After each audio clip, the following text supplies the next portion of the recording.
Hello guys. Hello sa mga Virgo guys, sa mga nagse-celebrate ng birthday today. Hello sa inyo.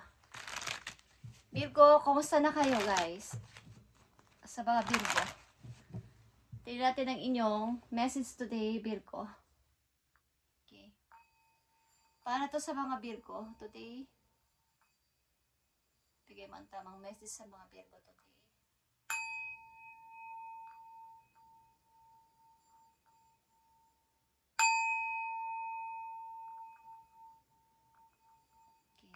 Medyo maingay lang to guys. Para to sa inyo.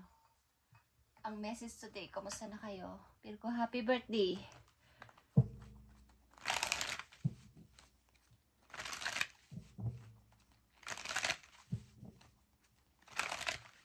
Kumusta na mga Virgo? Happy birthday sa mga Virgo guys. Okay. I want new.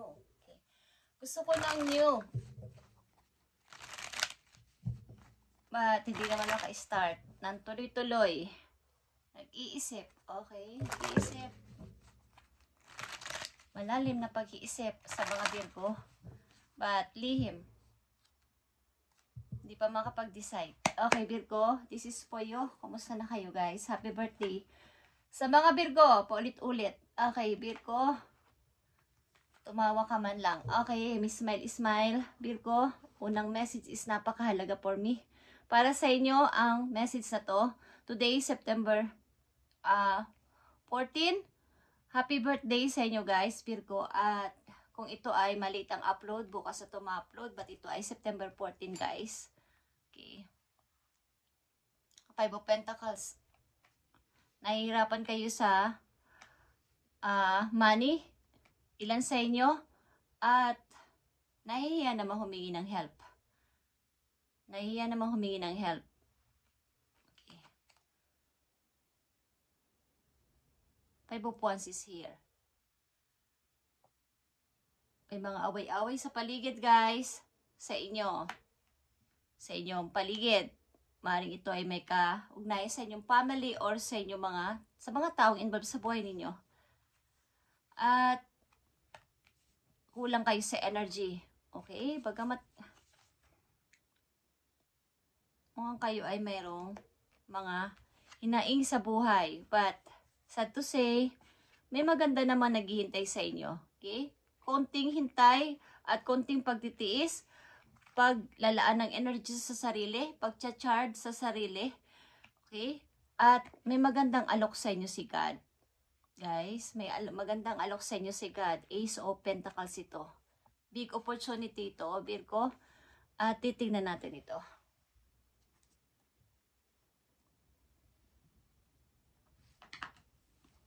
May mga mahihinga naman ng tulong sa paligid, lalo na sa pera, kaya lang nahihiya kayo o ayaw nyo makaabala sa ibang tao.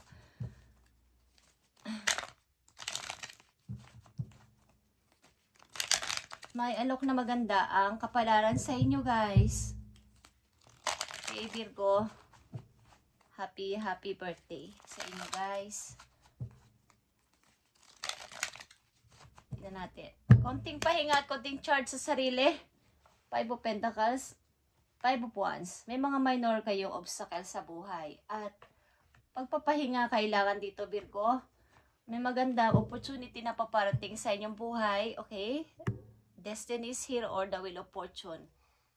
Ang wheel na to ay umikot ulit at kayo na naman ang nasa taas this time. So, kailangan nyo tong i-accept at pag-aralan kung ano to, temperance. Bad or good ba to? Okay, kung anong pipiliin nyo is nasa inyo ang pagpapasya. Five of Pentacles is Seven of Swords, guys. Okay. Maaring maraming mga nawala sa inyo. Kasama na rin doon ang pera. Okay, at mga taong hindi na pagkatiwalaan sa paligid. Andyan din. Five of Wands is Queen of Cups is here. Okay. Maaring ito ay mga pag-aaway-away sa paligid, may kinalaman sa relatives or what na mga tao sa kasama sa bahay ninyo o sa buhay ninyo. But nandito yung pagtitiis at pagkalma sa sarili na hindi ko ito papatulan. Hindi ko to Hindi ko kayo papatulan, hindi ako makikipagpaligsahan sa inyo. Andito lang ako. At okay lang. Bahala kayo dyan mag-away-away, okay? Maybe meron din ditong isang person na sa pag-aaway na to sa paligid na to, merong isang person dito na napakakalmado sa sitwasyon na to. Kung ito ay sa family, is kayo ay kalmado sa sitwasyon na to at hindi nyo kailanman pinapatulan ng mga tao na to. Pagka pinababayaan nyo lang. At andito yung tuloy-tuloy na pagpipray, tuloy-tuloy na pagmamanifest sa gusto ninyo mangyari. Maging kalmado ang paligid. Four of Sword is here. Andito ang Ten of Wands. Maring ito ay napakalaking problema para sa inyo. At gusto nyo itong ibaba. Gusto nyo ibaba itong bahagahin na to at kunin na lang ang nararapat para sa inyo. Yung inyong problema lang dapat ang inyong tuunan ng pansin sa ngayon. Yung priority, yung prioritize ninyo is dapat ay yun lang, Virgo. At maaaring pag may paglipat dito ng place, may paglipat ng trabaho din na gusto mangyari ng ilang Virgo para maiba naman ang ambience, okay? Maiba naman ang kanyang lugar. Makaiwas sa gulo na to sa paligid niya. Okay. Ace of Pentacles is here. Ito ay iyong ikakatuwa. Ito ay iyong ikagagalak sapagkat ito ang gusto mong mangyari. Ang magkaroon ng kumbaga, kaligayahan na. Okay? At pag-asa sa sarili at sa kung kayo may pamilyang iniingatan o gustong bigyan ng pangarap na ganito is andito yung pag-alwan o pagkakaroon ng bagong pag-asa sa hinaharap, Virgo.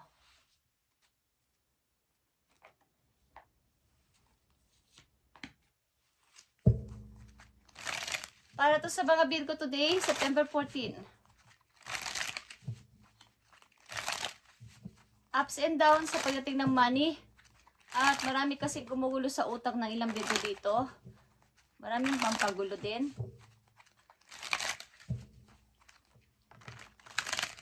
Okay, Virgo. Tingnan natin ang message pa po yun. Paparating na message sa mga Virgo. Ito. I need 3 message sa paparating na message sa inyo, guys. Simula sa araw na to, magito man ay mangyari bukas, sa mga pangalawa, sa isang linggo, sa isang buwan. Okay, paparating na message po yun, Virgo. Bigay mo ang tamang message sa mga Virgo. Okay. Kayo ay maglalakbay, guys. O naglalakbay kayo, nagtatravel kayo, ng punong-puno ng pag-iisip palagi. Okay, sa ilang Virgo, palagi kayo nag-iisip. Iwasan nyo ang pag-overthink at pag-iisip-isip galing sa nakaraan. Okay. Maring, ang ilan sa inyo nag-iisip talaga ng paano mapapalaki ang aking kita? Paano mapapalaki ang aking money? Paano ako makakaipon ulit? May pinag-iisipan kayo. Gusto ding mag-travel ng ilan sa inyo, guys. Maraming gumugulo sa isip ng mga Virgo nandito sa reading. Paparating na message sa inyo dito ang Emperor, okay? Something, gusto nyo mag-build ng own ninyong, bawa, makapagtayo kaya ako ng negosyo. Okay? Meron kayong gustong, katulad ng isang Emperor, ito ay King of the Kings. Okay? Siya yung nagpapasya o nagde-decide na mga bagay na gusto niyang i-build. Siya yung ipa-follow, wala akong boss, okay? Ikaw yung, but ito yung, nandito yung pag-iisip pero gusto nyo ay perfect.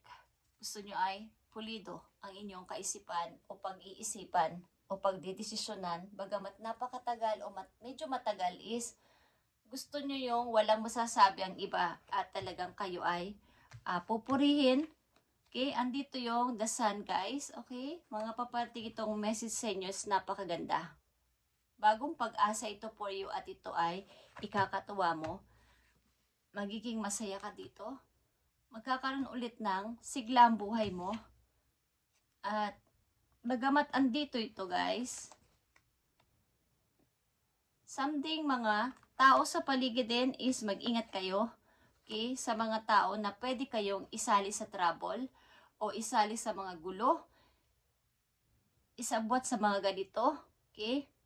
Dahil may taong pwede sa inyo ditong, kumbaga kung kayo ay nagpipilit na umangat sa buhay, mag-grow sa sarili, ay may taong pwede sa inyong manibugho o magalit. Okay? At iwasan ang mga bagay na hindi makakapag pa-healthy sa inyo. Una-una ang pag-overthink. Pagbalik sa nakaraan ng mga kaisipan na negative. Okay, mga nakaraang pain is iwasan ito. Ito ay unhealthy habit. Okay, kung kayo may unhealthy habit na ginagawa ay iwasan nyo to ng pakunti-kunti. Okay. Ilan sa inyo ay maaaring gustong magtatag o mag-build ng isang negosyo. Malit man to malaki. Karamihan kasi sa mga Virgo ay ayaw nila ng may boss. Okay. Gusto nila sila yung boss. At mangyayari ito guys. Okay.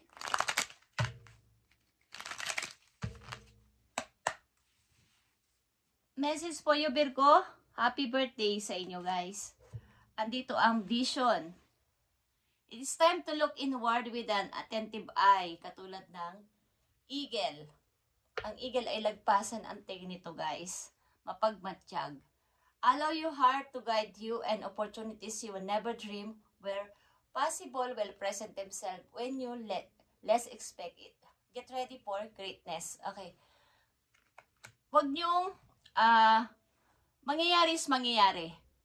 Lalo't andito ang Ace of Pentacles guys, is iwasan nyo lang ang pag-overthink at gumalaw lang ng naaayon.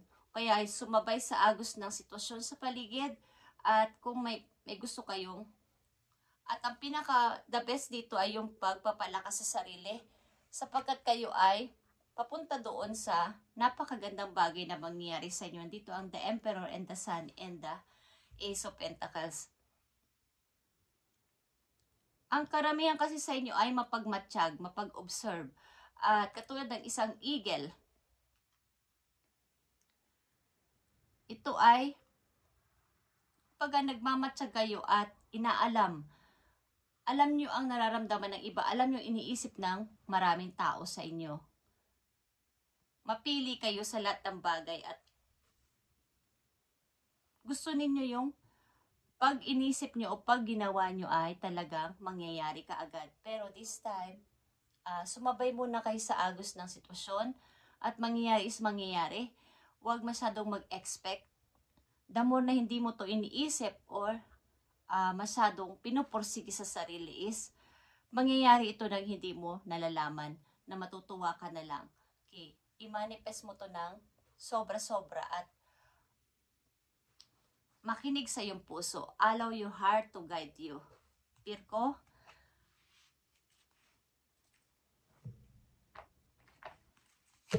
Message para sa mga Virgo ngayong birthday nila, arawan nila. Mangyayari guys, at iwasan lang ang overthinking. Overthink. At pag-iisip-isip na mga na-mistake o mga nangyari na sa una na buti pa nung ganun ako. Kaya sana hindi ako naging ganito. Dati-dati ganun ang ginawa ko pero hindi ko na magawa.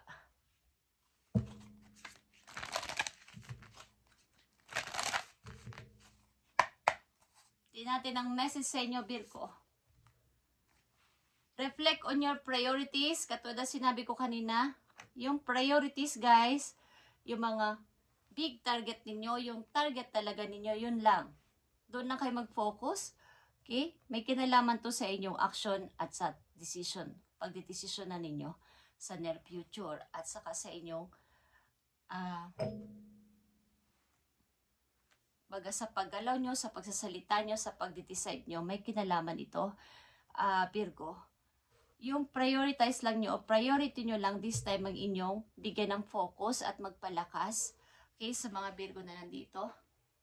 At silipin natin ang inyong pag-ibig. Silipin lang natin guys ng saglit. Ang inyong pag-ibig, ano na bang nangyayari sa pag-ibig ng mga Virgo?